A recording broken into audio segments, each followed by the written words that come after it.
Hey, what's up guys? This is Anthony from Anthony's Customs, and for this review, we are looking at the Mess Toys 1/12 action figure SCARLET Hero. It doesn't say neighbor.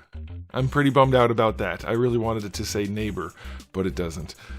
This is another one of their Revoltech clones, which is obviously another blank body. Basically, it's the same as the Black Suit Spider-Man with a couple changes, like obvious changes, and then the cloth hoodie on the top, which it's fine. It's like some people like cloth, some people don't. I don't, but I also don't like some things that are going on with plastic these days either. So we're gonna see if this actually shakes out to be a good release or not. So let's go ahead and get him off the stand and take a closer look. Alright, before we look at the figure, I do want to show you my package. It is a fine package, just like all the other ones they have. You have the kind of character-specific logo. I mean, not kinda, it's the hoodie, so that's fine. And yeah, that's about it. SCARLET Hero, not neighbor. Unfortunate. And here he is. And I'll just do a quick side note. Normally I make a comment about how these are third-party. They're not directly bootlegs or knockoffs, and so it's a little bit more of a gray area. You're only stealing the IP versus the actual molds and things. Somebody told me how these figures came to be, and I don't know if they know this or not, but they told me, so this could be true, it could be false, that the Mess Toys, CT Toys, got the CAD files for the molds for the Revoltech Spider-Man, which is possible. It is possible. And so then they actually converted the files back to sculptable files and took all the texturing off and modified them as needed, and then obviously made their own molds with new CAD files. If that's possible, that's a little bit more, I mean, it's a lot more scummy than just making your own that's very heavily influenced by a Revoltech figure. That does involve more than just IP/copyright violations, but I don't know if that's true or not, and I'm guessing if you're watching this, you probably don't care either way, so you guys can decide for yourself how you feel about these not quite Revoltech figures. Alright, so this guy stands just about... That hand is right where I needed to put the ruler. He stands just about 16, I'd say 16.7 centimeters. That's going to make him roughly 6 5/8. Here he is up against... Oh man, oh boy. He's just a little bit shorter than this guy, which is a really good height for a Spider-Man figure. If you're trying to mix him in with other lines, this height's better than this slightly taller height. However, putting these two side by side, well, they both, it accentuates their differences. This guy's riddled with paint, this guy has no paint, and I will have already reviewed this, so if you want to check that out, I'll put a link up in the top or in the description or wherever YouTube slides those things. That's the Figure Arts version. So, here he is. This is, like I said, the blank body from, like the same as Black Suit Spider-Man. He does have the pouches, of course. We have these things added, the belt, and different heads. Alright, the rest is basically the same. Then we have the hoodie. No wire in the strings, unfortunately. Which makes sense. Other than if they replaced the strings entirely with wire, that would have been cool. But this is wired at the top, at the part that goes around the head. So if you wanted to put that over his head, it does work relatively well, but this is probably the best look. So here's the thing about this. The all-black Spider-Man looked really nice. The black and red Superior, I guess it was, Spider-Man, the one with the legs on the back, that looked really nice too. The matte finish is great. However, with a bright color like this, it does, I think, need to have some paint on it. It needs some shading, especially when you're talking about the Scarlet Spider-Man suit, where it's typically very heavily shaded. This is a good example.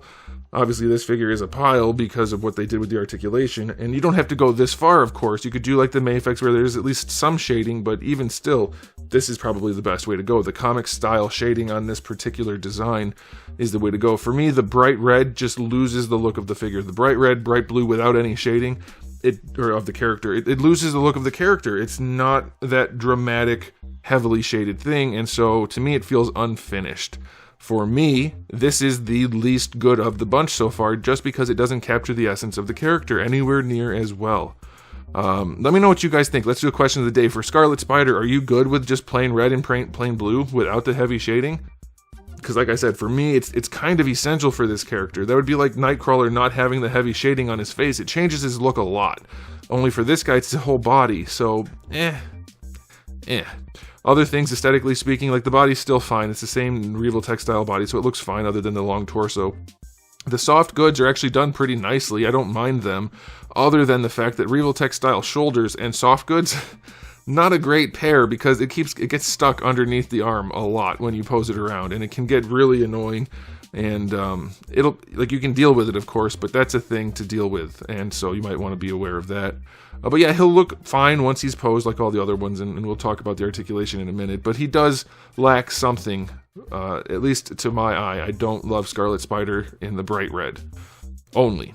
So let me know what you guys think about that. But I'll do 2 ratings for the aesthetic. If you like it without the shading, then it's fine. 8 or 9, I guess. It's fine. But even these don't have a wash on them or anything. So for me, if you care about the paint, the extra shading, this is like only a 6 or a 7 because a wash would go a really long way, at least on the add-on parts. So that's my take on that. Now, as far as accessories go, you get 3 different heads, 3 total heads. Nice different options there. I like that. The head sculpt is pretty good. It leans towards the Mafex shape a little bit more, with a little bit more melon on top. So you might like that, you might not. I still think this guy right here has the absolute best shape for this Spider-Man head. But you get the heads, you get a really nice spread of hands, probably everything you're going to need. And then you're still getting the same triangle web shot and the regular web shots. But yeah, those are good accessories. And you get the display stand, which, if you like those, you get that. It's better than not having one, so that's nice. And again, since these are third-party figures, you're only paying $40. So this is a great spread of accessories for $40. 9 out of 10.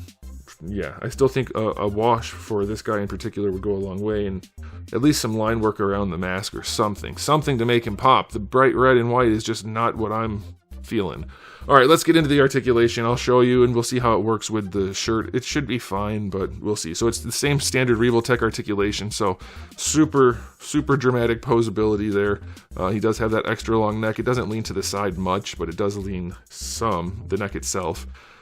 Yeah, that's fine. And then for the shoulders, you still have that lat joint that lets the whole body move forward and back.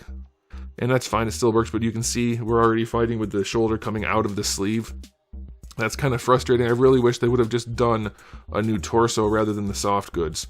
But yeah, you still get the arms that go up. You're gonna have to fight with that hoodie the whole time. It's already becoming irritating because it's just enough to be right on the edge of the shoulder. That's the irritating part. If it was a little bit farther out, I think that would be much better. You definitely don't want it farther in. So yeah, it's just really irritating. But yeah, the figure still works. But yeah, once you pose him too, you lose the tattered sleeve look because it just gets mushed in. I definitely would have preferred a softer material, a sculpted softer material added to the body. But yeah, the shoulders still work like... Oh, that's the first time I've had one of these to pop out like that. Huh, let's see if that's a real problem or not. I guess I just wiggled it free as I was posing it. So yeah, that's just a straight peg holding it in. Nothing broke or anything. It's not like it's loose even. I guess I just wiggled it free. So that's okay. Alright, bicep swivel is fine. Still steep at a steep angle. Still Revoltech style. Single jointed elbow. Pretty good range without making it look good. And then making it look good at the elbow gives you still pretty good range. So yeah, it's still a decent elbow for sure. Wrists are on little ball hinges as usual. Hands don't come off too easily, so that's nice. These are loose pieces, but the paint does transfer onto the red a little bit. Now for the torso. You see how just moving it a little bit, you're going to have to be fighting with this. I know I've already mentioned it. People don't like it when I reiterate things. The reason I reiterate stuff so much is because people skip around in the videos. And I shouldn't have to worry about that, but I do, so I have to say things multiple times to make sure it gets the information out. Anyway, the torso, ball pegs throughout. Let's see. Yeah, it's not going to hurt anything going forward, of course. That's fine. Going back should be fine, too. The way these guys are sculpted, you're not really going to have much issue with this part getting, like, tucked under or anything like that. That should be fine. It still poses really well in the torso. Hips are the same as always. They're not loose or anything, so that's nice, but you still have to fight with them like you do Revoltechs just to get them where you want them to be. But Revoltech hips, man, I'm never going to stop saying it until they start changing them. I know they have actually started on some figures, but the crooked swivel and then the weird hips do make them annoying. But you can get them in most poses relatively easily. You get the super deep knee bend. That works no problem. You have the extra hinge down here. That's fine. And then, like I said, these are sculpted. And then the ankles, not so loose on this guy. I've had looser ones. Like on, I think it was the Scarlet Spider had looser ones. Not Scarlet, that's this guy. Superior. These work alright. You get the nice ankle rocker out of it, so that's good. And the toe hinge. it's not the best sculpt, but it is relatively firm, so it will hold the figure. So yeah, it's the same quality, same type of figure as you would expect. I'll give the articulation 9 out of 10, or 9.5 out of 10, whatever you want to say you care about the most. But the hips are still annoying. And then the shoulders on this guy are more annoying than they should be because of the Revoltech styling. Like a loose floating piece or something for the sleeves. Like just sculpt a new torso, make a loose floating piece that goes around this giant gappy shoulder, and then you have the tattered sleeves that are always where you want them rather than almost never where you want them. I'm telling you, it's a real pain in the butt. But yeah, it's right in line with all the other ones. If you're collecting these knockoff third-party Spider-Man figures, you'll probably be fine with this if you don't hate the lack of shading, and if you don't hate messing with the sleeves. Those are like the two biggest issues, of course. Otherwise, it's more of the same. So let me know what you guys think about it in the comment section below, but I'll give this guy an overall rating of... for me personally, I'm going to say 7 out of 10 just because it doesn't really capture Scarlet Spider the way I want it to, and because I hate fighting with the hoodie. It's very annoying to me. Now, you guys can accept that rating if you feel the same way I do about those things. If you don't care about those things, then this gets like a 9 or higher because it's so damn cheap. If you don't care about those issues, then you won't have a problem with it. So you can pick whichever rating, but I'm going to stick with that one because this is super annoying, and even if you don't care, you're still going to have to deal with it. I'll leave it at that. Thanks for watching, guys. If you enjoyed the video, please do give it a thumbs up. If you didn't, give it a thumbs down, and if you haven't subscribed, you should. I have new videos just about every single day, and thousands already on the channel, so make sure you come back for all of that. And in the meantime, keep collecting.